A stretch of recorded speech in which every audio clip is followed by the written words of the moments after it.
믿을 수 없는 일이 벌어졌습니다. 세계 최고의 미식과 요리를 자랑하던 프랑스 요리사. 평생 프랑스야말로 미식의 중심이라 외치던 그가 한국 고속도로 휴게소에서 충격의 눈물을 흘린 것입니다. 단순한 정류소에 불과하다며 한국의 휴게소를 깎아내리던 그가 도대체 무엇을 보고 무엇을 느꼈기에 평생 단 한 번도 흘리지 않았던 눈물을 보였던 걸까요? 안녕하세요. 저는 피에르 듀부아입니다. 프랑스 리옹에서 태어나 그곳에서 평생을 살았죠. 저는 30년간 미슐랭 레스토랑의 수석 셰프로 일했습니다. 프랑스의 미식을 지키는 자리였다고 할 수 있죠. 늘 완벽한 맛을 위해 말하고 행동하고 판단했습니다. 저는 그게 곧 자부심이라 생각했으며 더 정확하게는 프랑스인으로서의 자존심이었죠. 우리 프랑스는 미식의 나라이자 예술의 나라 그리고 철저한 음식 문화를 가진 나라로 자부했습니다. 세계가 따라야 할 모범. 그것이 바로 프랑스라고 굳게 믿으며 살았어요. 프랑스의 요리는 단 한 점도 타협하지 않는다라는 말을 하면 제 가슴은 부풀었습니다. 심지어 이탈리아인이나 스페인인들에게도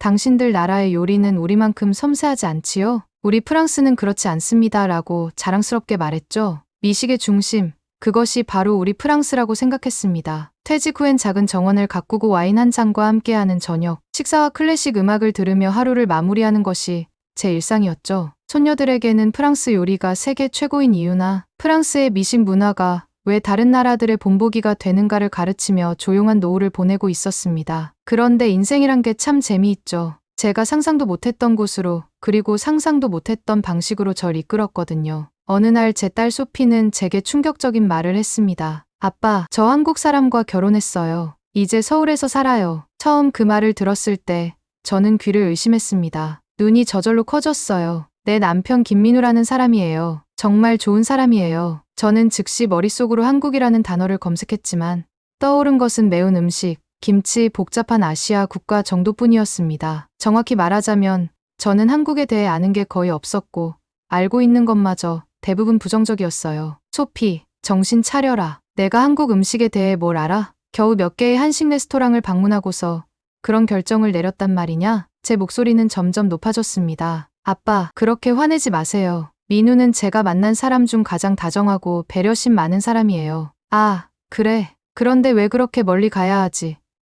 여기 프랑스에 좋은 남자들이 얼마나 많은데. 딸은 그저 미소 지었고 이어서 더 충격적인 소식을 전했습니다. 아빠, 꼭 한국에 오셔서 제 가정을 보셨으면 좋겠어요. 제발요. 그 순간 제 머릿속은 복잡한 생각으로 가득 찼습니다. 한국, 그 좁고 복잡한 아시아 나라, 불쾌한 냄새와 시끄러운 소음으로 가득한 곳. 프랑스와는 전혀 다른 음식 문화, 아니 음식 문화라고 부를 만한 것조차 없는 곳이지 않을까? 소피, 그건 말이다. 저는 말을 마치지 못했어요. 딸의 간절한 눈빛을 보니 차마 거절할 수 없었거든요. 알았다. 가보지. 하지만 기대는 하지 마라. 한국으로의 여정. 그렇게 저는 한국행 비행기 티켓을 예약했습니다. 가방에는 프랑스 와인과 치즈, 그리고 머릿속에는 한국에 대한 온갖 부정적인 선입견을 가득 안았죠. 아시아는 늘 복잡해. 거리는 시끄럽고 사람들은 식문화도 모르고 더구나 음식은 그 김치 냄새가 얼마나 역겹게 느껴질지 상상이 안 되는군.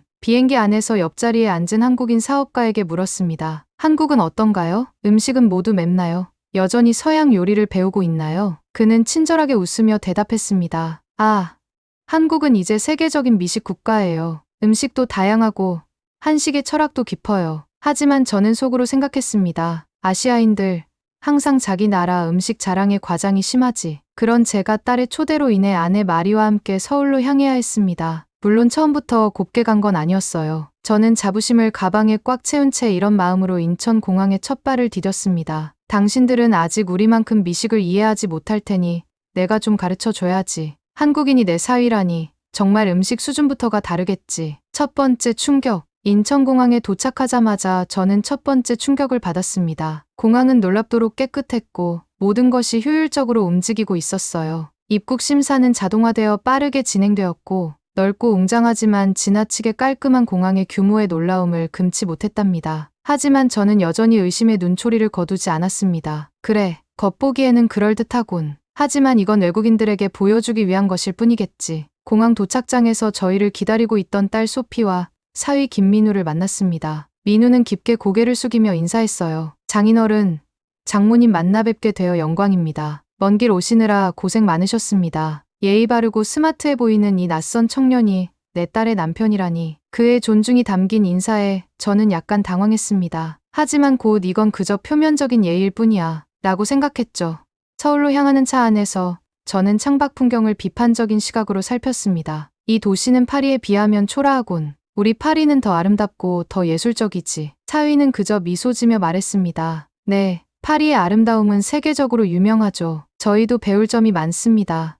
적어도 프랑스의 우수성을 인정하는군. 딸이 살고 있는 아파트에 도착해 첫날 밤을 보냈습니다. 다음 날 아침 사위가 만든 김치찌개의 강한 냄새에 저는 인상을 찌푸렸어요. 이게 무슨 냄새지? 도대체 이런 것을 어떻게 먹는 거야? 저는 소리내어 불평했습니다. 소피가 말했습니다. 아빠, 한번 드셔보세요. 맛있어요. 어쩔 수 없이 한 숟가락 떠먹어봤지만 강한 양념 맛에 저는 물을 벌컥벌컥 마셨습니다. 이런 걸 매일 먹는다고 어떻게 미각이 버티나? 민우는 당황한 기색 없이 말했습니다. 입맛에 안 맞으시면 다른 음식을 준비해 드릴게요. 전형적인 아시아 음식이군. 자극적이고 섬세함이 부족해. 이틀 동안의 서울 구경은 저에게 더 많은 불만거리를 제공했습니다. 번화가의 소음, 사람들로 붐비는 지하철, 이해할 수 없는 간판들, 모든 것이 제 눈에는 혼란스럽게 보였어요. 프랑스에선 이런 혼잡함을 용납하지 않아.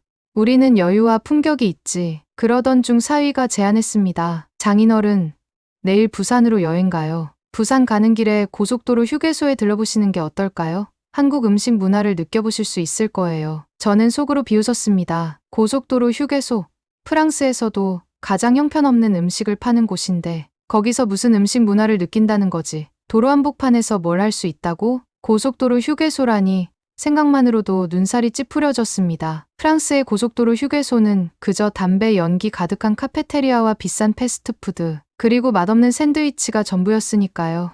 그 휴게소라는 게 뭐 그리 대단하다고? 어차피 돈만 벌려는 상업시설 아닌가? 제 말투에는 분명한 비웃음이 담겨 있었습니다. 민우는 여전히 미소를 잃지 않았지만 소피의 표정이 조금 어두워졌어요. 그 모습을 보고 아내 마리가 제 옆구리를 쿡 찔렀습니다. 피에르, 좀 예의 있게 굴어요. 저는 마지못해 고개를 끄덕였습니다. 알았어. 그 휴게소라는 곳에 가보지. 대단한 곳이면 내가 사과하겠다. 다음 날 아침 우리는 서울을 출발해 부산으로 향하는 고속도로에 올랐습니다. 차 안에서도 저는 계속해서 한국의 부족한 점들을 지적했습니다. 민우는 인내심 있게 제 모든 비판을 듣더니 마침내 말했습니다. 저기 휴게소가 보이네요. 잠시 쉬었다 가시죠. 멀리서 보이는 휴게소는 제가 상상했던 것과는 완전히 달랐습니다. 깔끔한 건물, 넓은 주차장, 심지어 실시간으로 주차 가능 대수를 알려주는 전광판까지 있었죠. 뭐지? 이게 고속도로 휴게소라고? 제 속마음과는 달리 저는 여전히 무관심한 척했습니다. 프랑스의 휴게소도 이 정도는 되는데 뭐. 주차장에 차를 세우자 사위가 안내해 주었습니다. 이쪽으로 오세요. 먼저 화장실 다녀오시고 식사하시면 좋을 것 같아요. 화장실,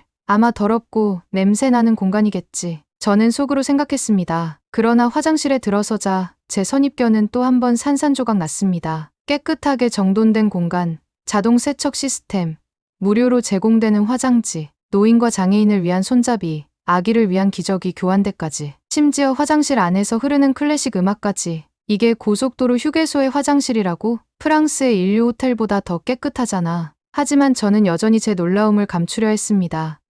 좋아. 화장실은 깨끗하군. 하지만 음식은 어떨지 두고 보자. 화장실 복도 벽에 걸린 사진들이 눈에 들어왔습니다. 한국 고속도로의 역사를 보여주는 사진들이었어요. 1960년대부터 지금까지 전쟁의 폐허에서 현대적인 도로망을 건설해온 과정이 담겨 있었습니다. 특히 한 흑백 사진이 제 시선을 사로잡았어요. 폭격으로 파괴된 도로를 맨손으로 복구하는 사람들의 모습이었습니다. 그 아래 작은 글씨로 쓰인 설명을 읽었습니다. 1953년 휴전 직후 국민들이 자발적으로 도로 복구에 참여하는 모습. 고속도로는 단순한 이동수단이 아니라 사람과 사람을 잇는 생명선이었습니다. 그 말이 마음에 와닿았습니다. 화장실을 나와 식당으로 향했습니다. 그곳에서 저는 또 다른 충격을 받았어요. 프랑스의 고속도로 휴게소에서는 볼 수 없는 광경이 펼쳐져 있었거든요. 주변을 둘러보니 다양한 식당과 카페, 심지어 깔끔한 선물 가게까지 있었습니다. 제 마음 한구석에서는 감탄이 일었지만 저는 계속해서 비판적인 태도를 유지했어요. 이런 시설은 분명 비싸겠군.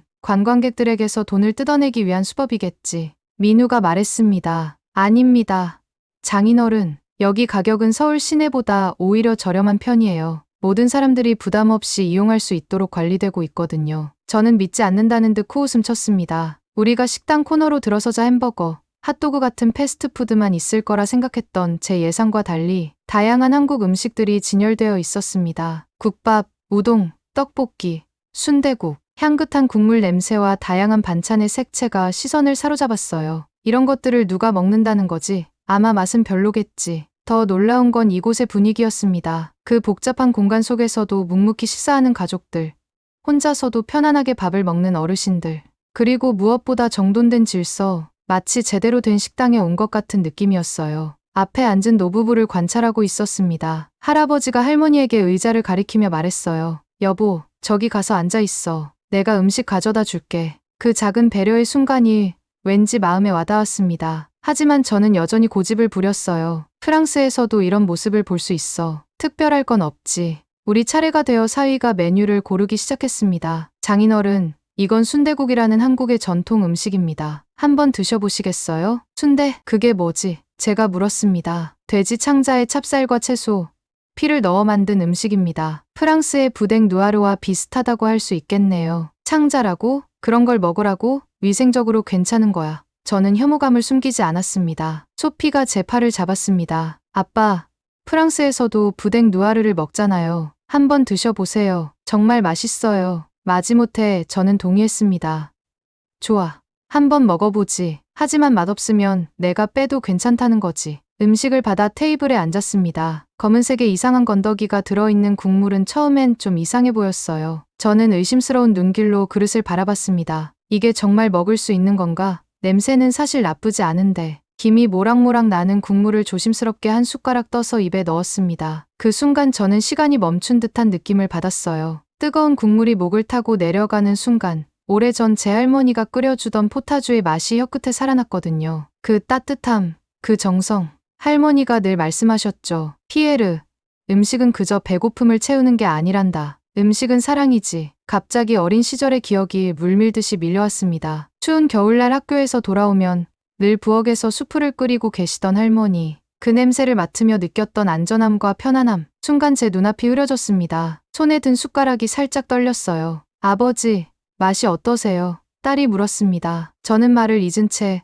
그저 묵묵히 다음 숟가락을 떴어요. 처음에는 이상하게 느껴졌던 순대의 식감이 이제는 묘하게 익숙하게 느껴졌습니다. 이건 그냥 음식이 아니야. 저도 모르게 중얼거렸습니다. 딸이 말했습니다. 아빠, 여긴 그냥 식사하는 곳이 아니에요. 여긴 잠시 쉬어가는 휴식이 있어요. 한국 사람들은 이런 곳에서도 삶의 여유를 찾아요. 그 말이 제 마음을 울렸습니다. 물질적 풍요보다 더 중요한 것, 바로 사람과 사람 사이의 유대감, 서로를 배려하는 마음. 그것이 이 휴게소의 진짜 본질이었던 거예요. 우리 가족이 다시 모였을 때 저는 조금 달라져 있었습니다. 하지만 여전히 모든 감정을 숨기려 노력했어요. 아직 제 속에 있는 프랑스인의 자존심이 완전히 무너지지는 않았으니까요. 이곳은 프랑스와는 많이 다르군. 저는 모호하게 말했습니다. 민우가 물었습니다. 어떤 점이 다르신가요? 글쎄, 프랑스의 휴게소는 더 기능적이야. 여기는 좀 감정적인 것 같아. 저는 여전히 인정하기 싫었습니다. 소피가 웃으며 말했어요. 아빠, 그게 바로 제가 한국을 사랑하는 이유예요. 기능만이 아니라 마음이 있거든요. 마리도 거들었습니다. 피에르, 당신도 이제 인정해요. 여기 휴게소는 정말 특별해요. 저는 고개를 저었습니다. 아직 더 봐야 해. 한 곳만 보고 판단할 수는 없지. 하지만 제 마음 깊은 곳에서는 이미 무언가가 움직이기 시작했습니다. 휴게소를 떠나 부산으로 향하는 길, 차 안은 조용했습니다. 모두가 각자의 생각에 잠겨 있었어요. 저는 창밖으로 지나가는 한국의 풍경을 바라보며 오늘 경험한 것들을 되새겨 보았습니다. 한국은 왜 이렇게 발전했을까? 내가 어릴 적에는 전쟁으로 폐허가 된 후진국으로 들었는데 딸이 조용히 제 손을 잡았습니다. 아빠, 여기 고속도로는 전쟁 중에도 끊이지 않았대요. 누군가를 지키기 위해서. 그녀의 목소리가 작게 떨렸습니다. 민우가 들려준 이야기인데 전쟁 때 피난길에 태어난 아기를 위해 낯선 사람들이 서로 도와 생명을 구했대요. 그 아기가 자라서 이 도로를 설계한 엔지니어가 되었다고 해요. 그 이야기가 제 마음을 흔들었습니다. 전쟁의 폐허에서도 서로를 돕고 미래를 위해 희생하는 마음. 그것이 바로 이 나라의 정신이었군요. 처음 와서는 몰랐어요. 한국 사람들이 왜 그렇게 열심히 일하는지, 왜 서로에게 친절한지. 하지만 이제 알아요. 그들은 모두가 함께 어려움을 이겨냈기 때문에 서로의 소중함을 알고 있는 거예요. 저는 한참 말이 없다가 중얼거렸습니다. 내가 자랑하던 미식엔 이런 따뜻함이 없었다. 알 수 없는 뜨거움에 마음이 뭉클했어요. 우리 딸이 이 나라를 선택한 것, 이제 이해할 것 같다. 그리고 저는 사위를 향해 진심 어린 목소리로 말했습니다. 민우, 미안하네. 내가 너의 나라를 오해했어. 한국은 정말 놀라운 나라야. 장인어른, 한국도 많은 문제가 있어요. 완벽하지 않아요. 하지만 우리는 항상 더 나아지기 위해 노력합니다. 그것이 우리의 정신이에요. 그래, 바로 그 정신이 중요한 거야. 요리 기술보다, 미식 문화보다 더 중요한 것. 부산에 도착한 후 우리는 해운대와 자갈치 시장, 감천문화마을 등 한국의 명소를 방문했습니다. 활기찬 시장과 다양한 해산물 요리를 보며 저는 또 다른 차원의 놀라움을 경험했어요. 어떻게 이런 신선한 재료로 이렇게 단순하면서도 깊은 맛을 낼 수 있을까? 이건 프랑스 요리의 복잡함과는 다른 철학이야. 민우가 설명했습니다. 한국인들은 항상 재료의 본질을 살리려 했어요. 화려한 기술보다는 재료 자체의 맛을 존중하는 거죠. 젊은이들이 많이 찾는다는 광안리도 방문했죠. 화려한 불빛과 부드러운 백사장, 시원한 바람과 함께 빛나는 광안대교. 마치 한 장의 그림 같았어요. 손을 잡고 밤바다를 거니는 노부부, 까르르 웃으며 소곤대는 연인들, 해변가를 내달리는 에너지 넘치는 학생들. 밤바다의 풍경은 너무나도 평화롭고 함께 있는 자신마저 그림 속으로 들어온 듯 했습니다. 특히 어디선가 들려오는 청년의 버스킹 음유를 들으며 한국에 대해 오해했던 지난날이 부끄러웠어요. 저는 점점 더 한국 음식 문화의 깊이에 감탄하게 되었습니다. 그동안 얼마나 많은 편견으로 이 나라를 바라보았는지 깨닫게 되었어요. 프랑스 귀국 전 마지막 날, 저는 뜻밖의 제안을 했습니다. 다시 한번 그 휴게소에 가고 싶구나. 가족들은 놀랐지만 기꺼이 동의했습니다. 이번에는 제가 직접 운전을 하겠다고 고집했어요. 프랑스에서 온 노인 요리사가 한국 도로를 운전한다는 것은 쉬운 일이 아니었지만 저는 그 도전을 즐겼습니다. 와, 아버님이 운전하시다니. 사위가 놀라며 말했습니다. 가끔은 새로운 것을 시도해봐야지. 내 나이에도 배울 수 있다는 걸 깨달았거든. 서울에서 고속도로로 나와 이제는 제법 익숙해진 길을 달렸습니다. 이번에는 도로 표지판도 다른 운전자들의 행동도 모두 새롭게 보였어요. 마지막 휴게소 방문, 휴게소에 도착했을 때 저는 마치 집에 온 것 같은 기분이 들었습니다. 주차장에 차를 세우고 이제는 익숙한 걸음으로 건물 안으로 향했어요. 외국인이 주문하기에도 전혀 어려움이 없는 키오스크 기기를 이용해서 음식 주문까지 문제없이 해냈어요. 테이블에 앉은 뒤 직접 딸 가족 앞에 음식을 놓아주며 말했습니다. 오늘 식사는 내가 대접할게. 한국은 진짜 음식의 본질을 아는 나라야. 그렇게 반대하고 핀잔만 주던 아빠가 마음을 열어서였는지 딸의 눈가가 촉촉해졌습니다. 처음으로 저는 사위를 아들이라고 불렀습니다. 내가 우리 소피를 행복하게 해주어서 고맙다. 그리고 이 아름다운 나라를 보여줘서도 고맙구나. 식사 중에 우리는 앞으로의 계획에 대해 이야기했습니다. 저와 마리는 1년에 한 번씩 한국을 방문하기로 했고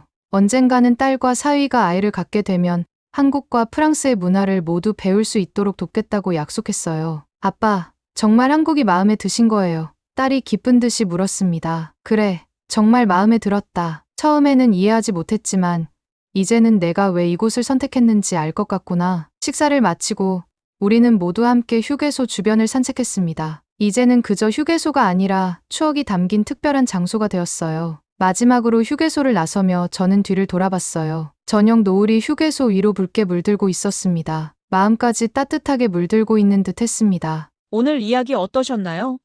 우리가 당연히 겪어왔던 고속도로 휴게소마저 다른 나라에 사는 사람들의 눈에는 부러움이라니 괜히 기분 좋아지네요. 여러분은 지금 어디서 이 영상을 시청하고 계신가요? 댓글로 남겨주세요. 전국에서 함께 마음을 나누는 영상이 되도록 노력하겠습니다.